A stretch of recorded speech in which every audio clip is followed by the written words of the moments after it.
Is what? Buzzing. Like a buzzing noise. Oh no, it's under the pulpit. Oh. It's the I can't hear it either. speaker. It's for the radio over there. That's what it is. Y'all usually don't hear it because the air conditioner's running or something. Anyway. All right.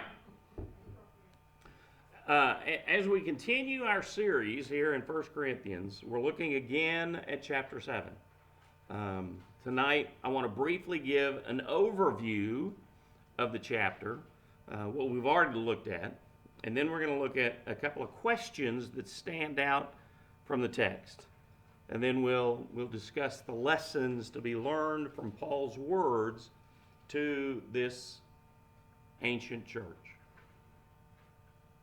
As we've seen in recent weeks, Paul has been discussing appropriate boundaries and inappropriate conduct in sexual relations for Christians. In chapters 5 and 6, he addressed some over-the-top bad behavior. And in chapter 7, he gives some practical guidelines for those who are married, widowed, single, or engaged. And he says that married couples are to look after one another's needs and not to deprive one another. And then to the unmarried and to the widows, he says that it would be better to remain single, just as he was single. And he says that if you're married, don't consider divorce. Stay in the marriage. Find a way to make it work. If your spouse is an unbeliever and doesn't want to end the marriage, then stay with them. Because you can bring a holy presence into the relationship and into the entire family. And it could lead to your spouse's salvation. The main thing, he says, is to strive for peace.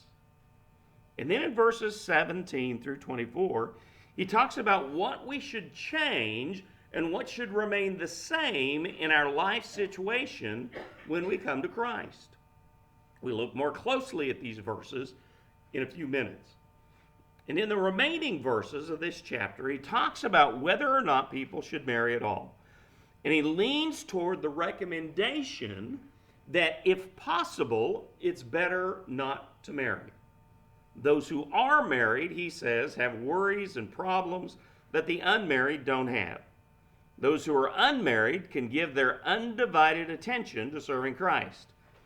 But then he says, however, if you need to be married, go ahead and get married. It's not a sin. But his recommendation is that believers stay single, if they can. And he finishes the whole chapter in the last part of verse 40 down there by saying, and I think that I also have the Spirit of God. So, there are a couple of questions that often come up when you read through this text. First, what exactly was Paul's relationship status? Well, he says back in verses 7 and 9 in this chapter, but I wish everyone were single just as I am.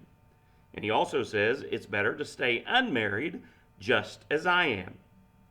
So is he saying that he was a lifelong bachelor? Probably not, for a couple of reasons. One, he was a rabbi who received his training from Gamaliel. I'm assuming I'm pronouncing that right. He says that, he refers to that in Acts 22. And it was expected in those days that rabbis would be married. Also, as a member of the Sanhedrin, a sort of board of elders, if you will, in Judaism, he was required to be married. So the two possibilities are that Paul was a widower or that he was divorced. If he was divorced, we can speculate based on his teaching in this chapter that his wife chose to end the relationship. However, these are details that we don't know. He doesn't ever say. We also know that he was unmarried at the time that he wrote this letter, because he says so. Another question, that, as you read through this, might be, did Paul have a low opinion? of marriage? Again, no, I don't think so. It may seem at first glance that he reduces marriage to merely a physical relationship. But that's because physical relationships were the topic that he was dealing with right at the time. He's addressing sexual conduct among those who are married and those who aren't. Paul has more to say about marriage in Ephesians, as I mentioned last week. In Ephesians, he compares the marital relationship to our relationship with Christ. That's how sacred Paul considered the marital relationship to be. Yet another question might be, if Paul wasn't anti-marriage, why did he encourage people not to marry? Well, there's a clue to this answer in verse 26.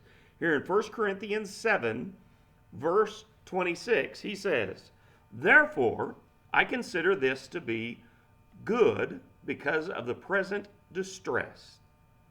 It is fine for a man to remain as he is." The phrase present distress could also be translated impending crisis, which present or impending crisis is he referring to? I think Paul was able to discern that if Jesus didn't come back quickly, life was about to get ugly for those who followed Christ throughout the Roman world. And as we look at history, it certainly did.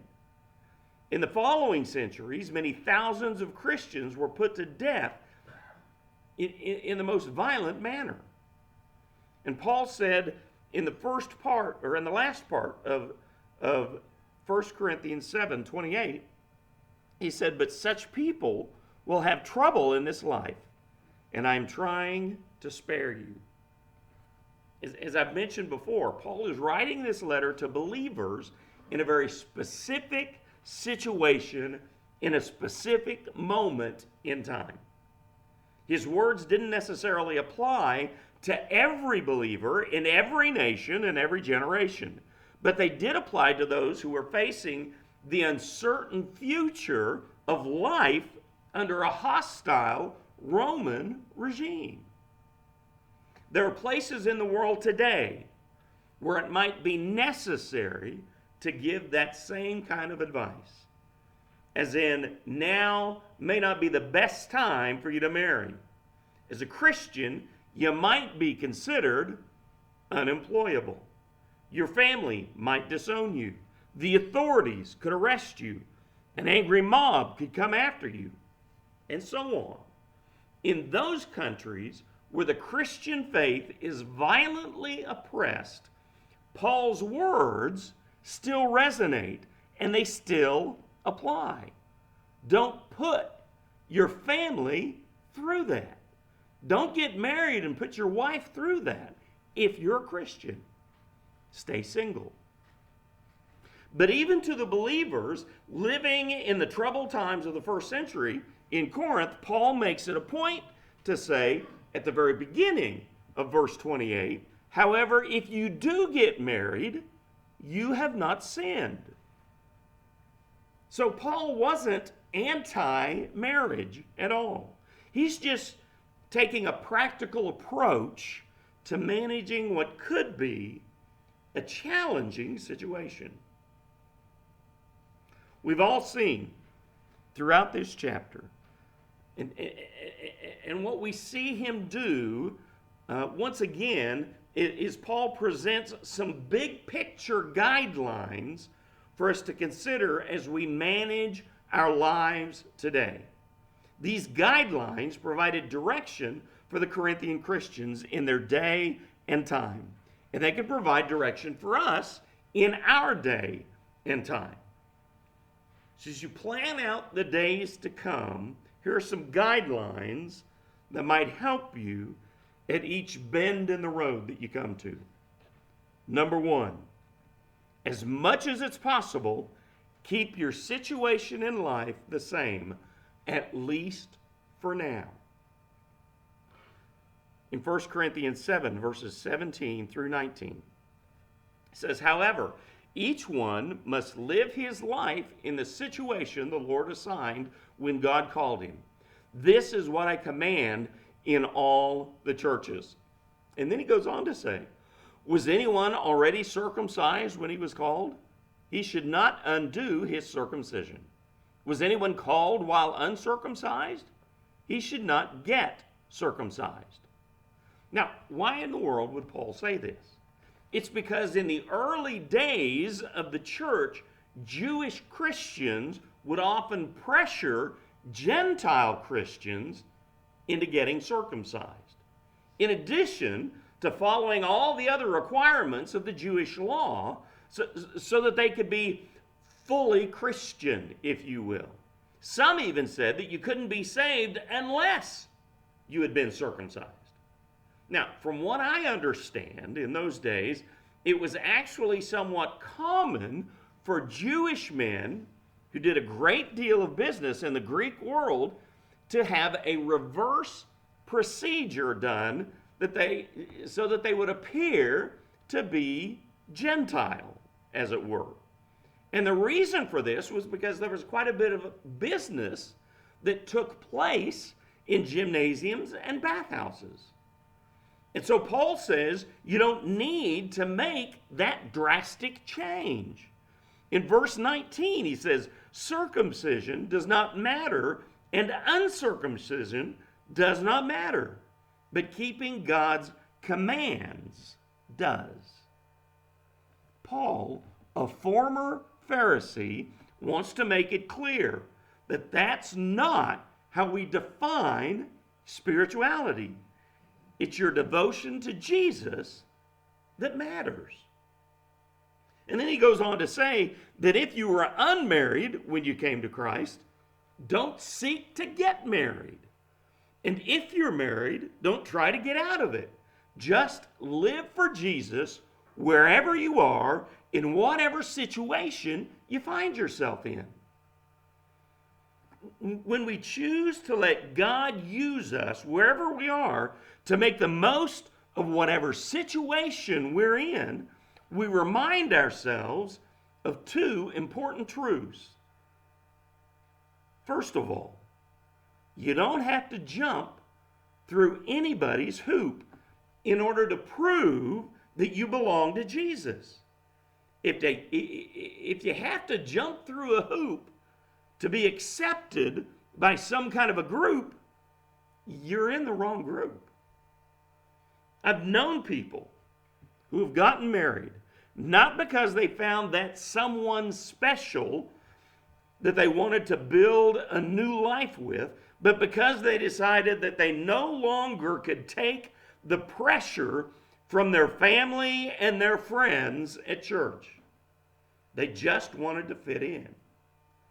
I remember one woman saying to me at one point, I'd be willing to marry almost anyone if it means that I'll never again be asked, why are you still single?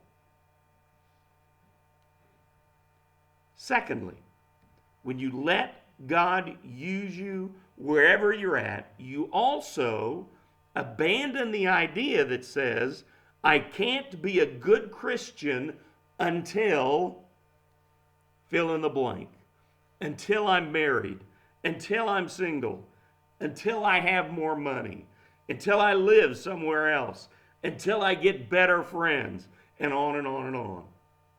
Before you make any drastic changes in your life, I encourage you to make this vow. I will be faithful to God in this situation. I hit my keyboard and my computer just freaked out.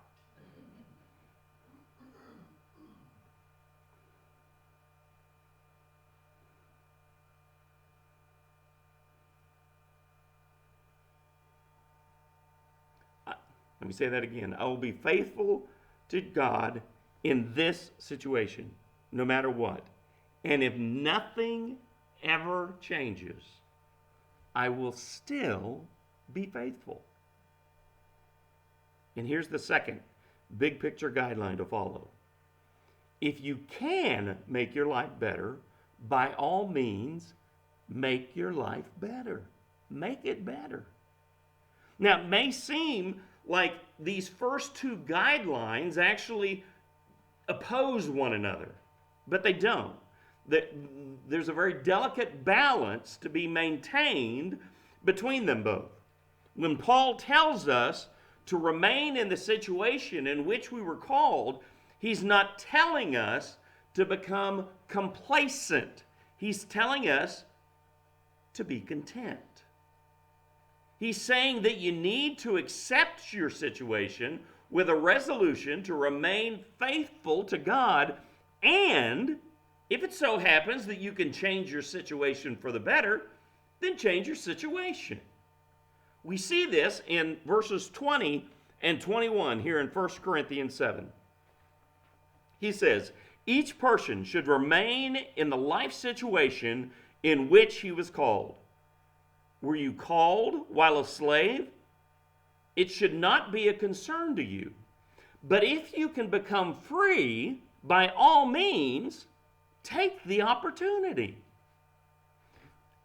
Occasionally, slaves would get the opportunity to earn their freedom in some manner. And Paul says if such an opportunity comes your way, then take it. No doubt life is easier when you aren't someone else's possession. So if you get a chance at liberty, take it. And in the same way, Paul says that if you're struggling with being single and struggling with remaining pure and it's dragging you down and wearing you out, then go ahead and get married. Remember what he said back in verse 9. It's better to marry than to burn. The idea is not that we just accept our lot in life and never make any kind of an effort to make life any better. If you can add a certain benefit to your life or eliminate a certain problem from your life, and it'll help you to be more faithful in your walk with Christ, then make that necessary change. Do what works best for everybody involved. Here's something I find interesting. Earlier I mentioned that Paul had said, was anyone called while uncircumcised? He should not get circumcised.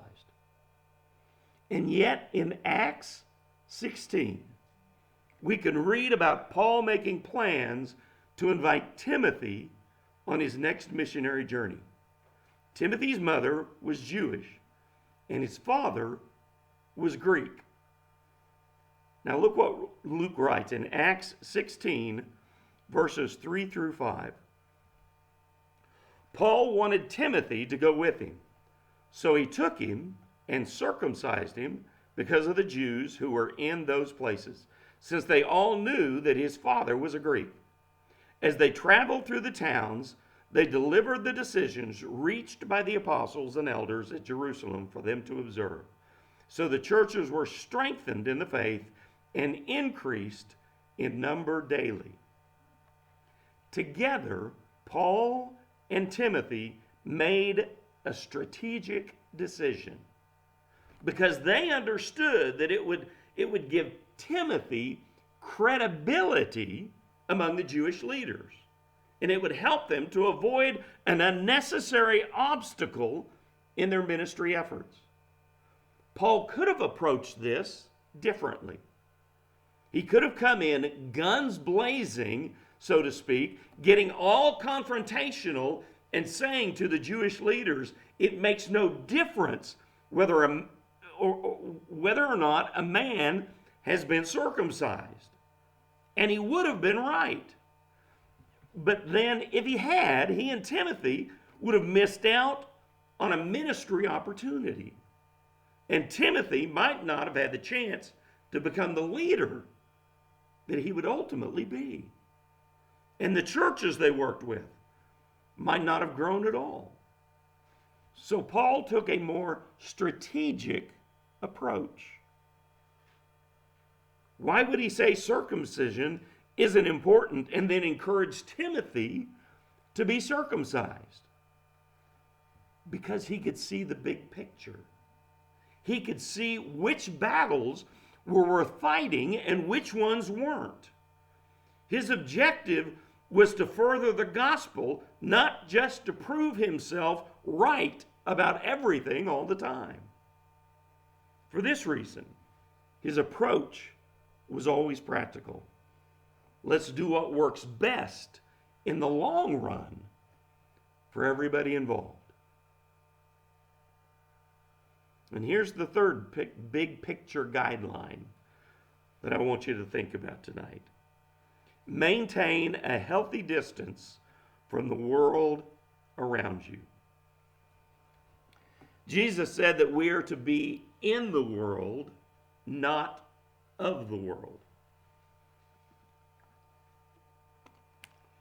That means we don't escape to the desert to live in seclusion.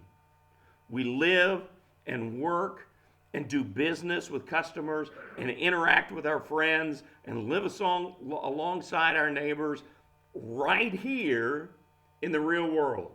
And we do it without allowing this world to shape our values and our priorities. Most people's values and most people's priorities are, in fact, shaped by the culture that they live in. Just compare those who came of age in the 50s, many of you. Compare that with those who came of age in the 70s.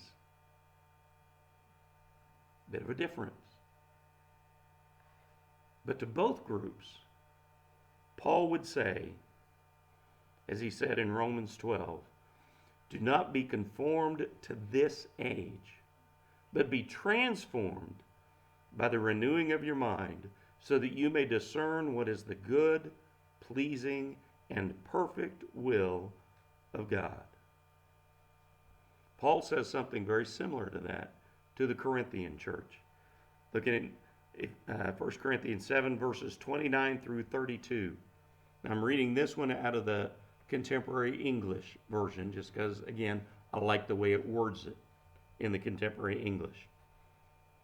It says, my friends, what I mean is that the Lord will soon come, and it won't matter if you're married or not.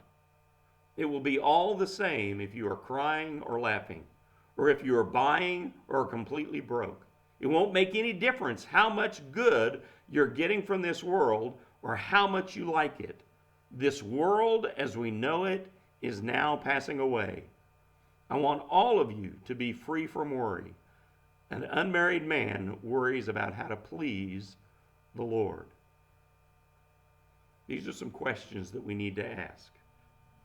How can I live effectively in this world without allowing the possessions of this world to own me? How can I live in this world without allowing the culture of this world to define who I am? How can I be in this world but not of this world? It comes down to a very delicate balance. We live each day to the fullest, fully understanding that this day isn't all that there is. We live this day to the fullest, but we don't live for this day. We live in this world, but we don't live for this world. And anything this world has to offer that might stand in the way of our full devotion to Christ, we need to keep our distance from. Whether it's our emotions, or our possessions, or our relationships, or our plans for the future. We keep all that the world has to offer at a distance so that we can keep our eyes focused on Jesus. After Paul gives all these instructions, he offers this explanation. Look at verse 35. He says, now I am saying this for your own benefit, not to put a restraint on you, but because of what is proper, so that you may be devoted to the Lord without distraction. That's Paul's bottom line, no nonsense, big picture, practical approach to discipleship. And it summarizes all the advice that he gives in this chapter. Do whatever will help you to serve the Lord best. If you take all 40 verses in this chapter, squeeze them all down, that's what you come up with. Do whatever will help you serve the Lord best. The first step begins with contentment. Before you try to change anything, first you need to be willing to remain where you are and let God use you wherever you're at. The second step is to change whatever circumstances you can change and eliminate any distractions that you can eliminate in order to become more like Christ. And the third step is to remember that in whatever way the world may change around you, don't let the world make changes within you. Instead, focus on doing whatever will help you to serve the Lord best. And if we follow those big picture guidelines, then we'll learn to follow Christ much more faithfully. Okay. Now, last week, you all asked a couple of questions. You gave me homework. I was able to answer one of those about Paul's relationship status earlier in the sermon. I was able to work that in. The second question that was asked was whether Roman soldiers were allowed to be married. That's a little more complicated from what I've studied. Depending on who was ruling at the time, depending on whether they could or could not be married. Imagine that. Some rulers didn't have a problem with it. Some did.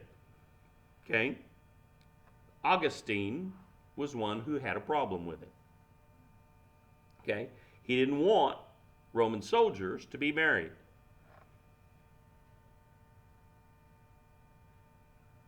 But if the soldiers were married at the time when this edict came down, they had to get divorced. Okay? I don't know that changed their living arrangements at all. Some of the stuff I read said that they continued living with the people, but they were technically divorced. Okay? They just weren't officially married. That is one of the reasons. Let me get to that. The reasons that they didn't want them married was so that there wasn't a conflict, because many of these Roman soldiers married women from other nations. And if the Romans decide that they wanted to take over that nation, they didn't want there to be a conflict at home.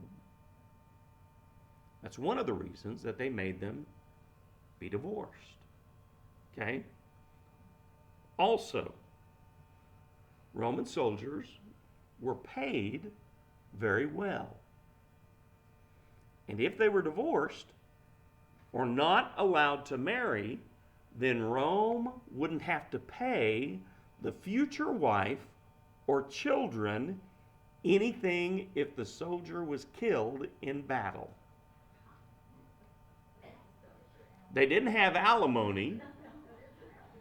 But if a soldier was married, for those rulers who didn't have a problem with it, and the soldier was killed in battle, then Rome would take care of the wife financially, and any children they had, they would take care of financially as well.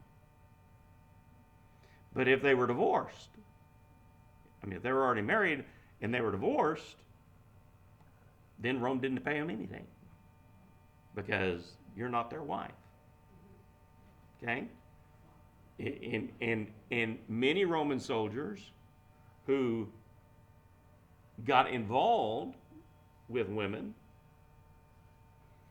once the edict was there that they couldn't get married, then basically they lived with them, and many of them had children, but they weren't married, so that Rome wouldn't have to pay them anything. Sounds a little bit ruthless to me, but let's face it, war is never pleasant, and this was just a part of it. Okay, so that's what I found out for the homework that you all gave me. What if they wouldn't get divorced? Then they could not be a Roman soldier, I would assume.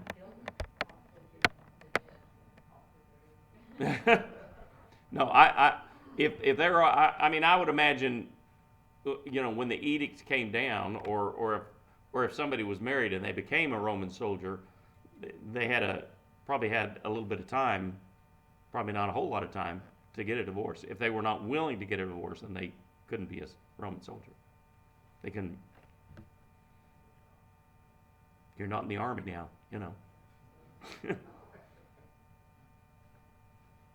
All right? What if they made them go in the army though, if they had a choice whether to or not? I don't think it made any difference. If they were forced into the army, then they probably had to get a divorce. They were forced to get a divorce at that point. I don't know. I can hear Diane before I left. If you die, I'm gonna keep you. I